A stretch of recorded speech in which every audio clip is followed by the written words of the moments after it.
I was on my way to deliver an order from the sandwich shop I worked for. It was a quiet night, around 11 or so. I had my music playing in my car and was just going through the motions of the delivery. On my way to their neighborhood, I pulled up to a red light.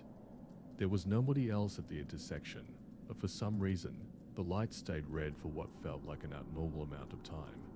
As I sat there, staring at the light and waiting for it to change, a car pulled up beside me. I only glanced over for a second, not wanting to make that awkward eye contact. However, their windows were heavily tinted, definitely more than what was legal, as I couldn't see a single thing through them. The car itself was black as well, maybe an old Toyota or something. I couldn't really pinpoint what it was, but I got a really uneasy feeling about them. It could have just been the fact that we were the only two on the road. I'm really not sure. Eventually, the light turned green, and I started driving. I didn't get very far though, before noticing they hadn't moved. They were still parked at the intersection. Once I got further down the road, I shrugged it off, thinking it was just weird and nothing else. A couple of minutes later, I pulled into the section of housing where the delivery was located. I'd say it was a neighborhood, but it wasn't really a neighborhood, just a line of 10 or so houses leading to a dead end. Something about it seemed really off-putting. Of all the houses on the street, not a single one had a light on. I would have thought these places were abandoned, if not for the fact that the houses themselves looked really nice. They appeared like ordinary neighborhood homes, with no sign of anything wrong. I figured it had to be a coincidence that every resident down the street had their lights off. Anyway, the address I had was for the second to last house. I pulled up, parked on the curb, and got out with the order. As I walked up to the door, I was hoping I'd at least see some sort of light coming through the windows, since this was the house I was delivering to. But as I stood on the porch, I didn't see any light at all. Reluctantly, I knocked on the door. When I did, the door swung slightly on its hinges, like it wasn't properly shut or locked. Now this was even more odd. Sandwich delivery. Anyone home? It was completely silent, no response, not even the slightest sound from inside the house. I was about to leave, but just to be sure I hadn't missed anything, I cracked the door open a little further. I could see a hallway and a room, both empty of any furniture or decorations. Not even a single picture on the wall. Within seconds, dust started coming through the doorway. I shut the door and backed away from the porch. I was confused and slightly worried. As I walked back to my car, I noticed something down the road. A few houses back, there was a small black car that hadn't been there when I pulled in. Its headlights were off and it was parked.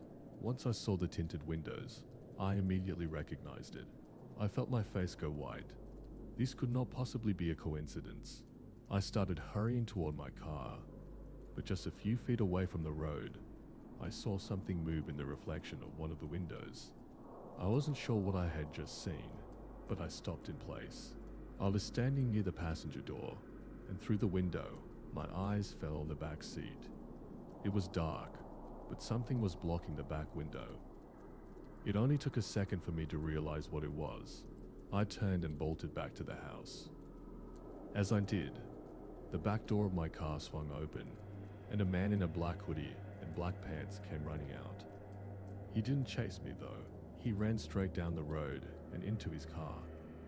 I stayed on the porch, my heart pounding, as I dialed 911. I probably could have gotten into my car and left at that point, but I was too scared to think straight. When the police arrived, they immediately told me that the whole street was unoccupied. The homes were new builds. That explained why I thought they looked so nice and not abandoned. What I definitely didn't expect was to hear them say that they'd had multiple reports this past week, very similar to mine. The guy would order something for delivery with a fake name and address, then follow the driver. What happened to me was the closest call of any of them though. The guy had snuck inside my car and was waiting for me to get in, maybe even drive away. Who knows what he was trying to do? Unfortunately, there haven't been any updates on finding him.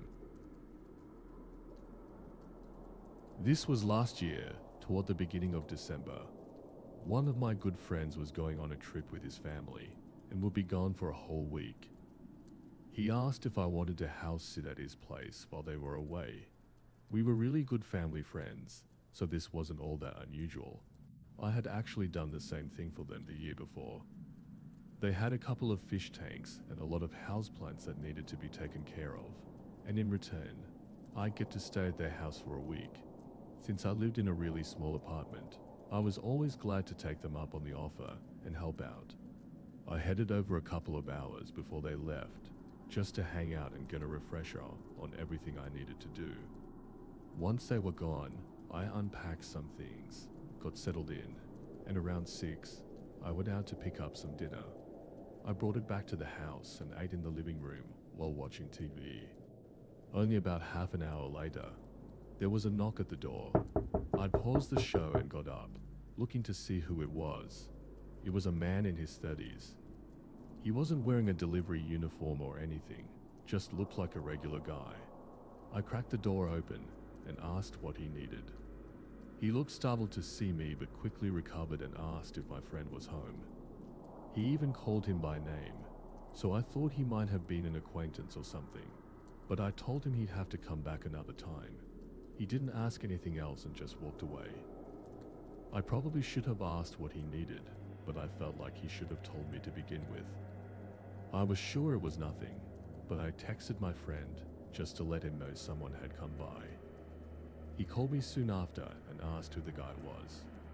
After a brief conversation, he said he had no idea who it could have been. I kept an eye out for the rest of the day, but still felt like it was probably nothing serious. I watched TV for a while, then went around the house watering the plants and feeding the fish. Around 9, I started setting up the couch for bed, tossing a few blankets down and making a little sleeping area. As I did, there was another knock at the door. I walked over more confused than anything, but was immediately unnerved to see the same guy outside. This time, I didn't open the door. "Hey, what do you need? Can you come back another day?" I yelled through the door.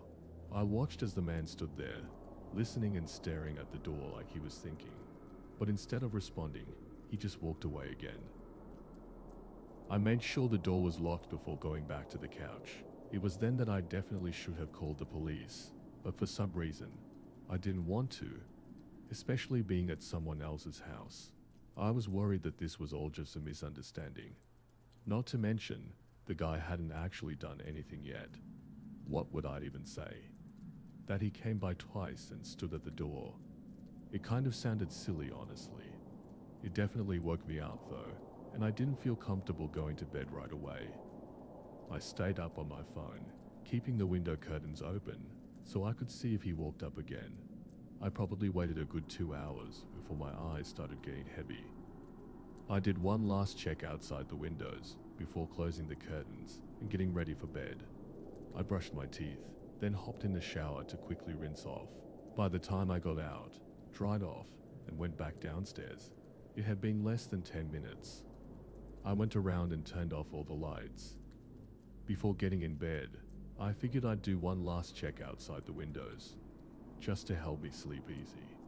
I looked out, seeing nothing but trees swaying in the wind and the empty road in front of the house. I stepped back, and as I walked over to the couch, my eyes drifted toward the front door. Something caught my attention. The lock was sideways. I walked over, thinking I was seeing things wrong, but no, it was unlocked. I was completely certain I had locked it. Not even a doubt in my mind. I froze for a second before a surge of adrenaline shot through me. I turned around and crept over to the couch to grab my phone, which I had left on the end table, but it wasn't there. Someone had already taken it. I didn't stay a second longer. Grabbing my keys, I ran out the front door and used the emergency button in my car to call 911. As I pulled out of the driveway and parked further down the road to wait, the police arrived and searched the home. They found the man, the same one who had come by twice, sitting in one of the spare bedrooms. When they arrested him, he didn't say a word, as if he were completely mute. They found a forged key in his pocket, but that matched the front door, and nobody knows how he got it. My friend told me again that he had no clue who the man was or why he had broken into his home, but honestly, it felt like there was something he wasn't telling me. Suspiciously, we haven't talked much since then. I don't know what would have happened that night if I hadn't noticed the door was unlocked before going to bed. I really don't think I would have woken up.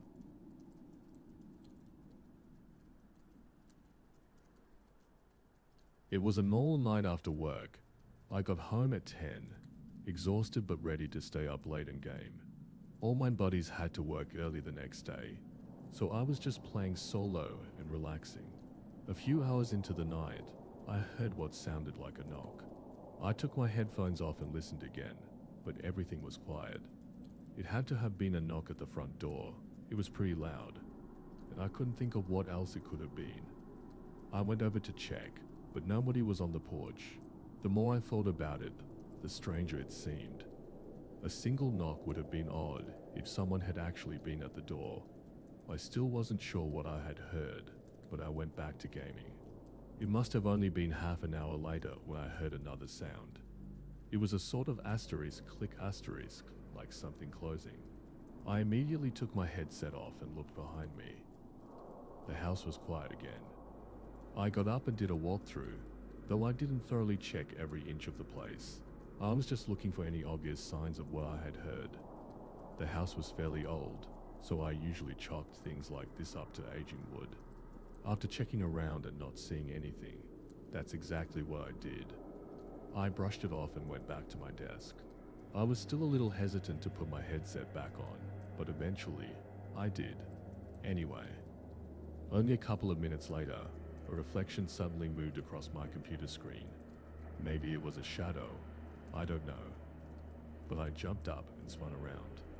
This time, it was almost like I knew without a doubt that someone was inside my home and had just walked somewhere behind me.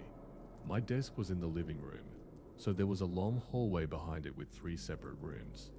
At the end of the hall was the front door. I took a few seconds to collect myself, trying to think about which way the reflection had moved across my screen. Then I realized it had moved from the left side of the hallway to the right side. There was only one door on the right, my bedroom. In that moment, the silence of the whole house was deepening. Each second that passed felt heavier and heavier, more terrifying, because I knew someone else was in that room. I decided my best bet was to run for the front door and hope that whoever was inside didn't jump out at me.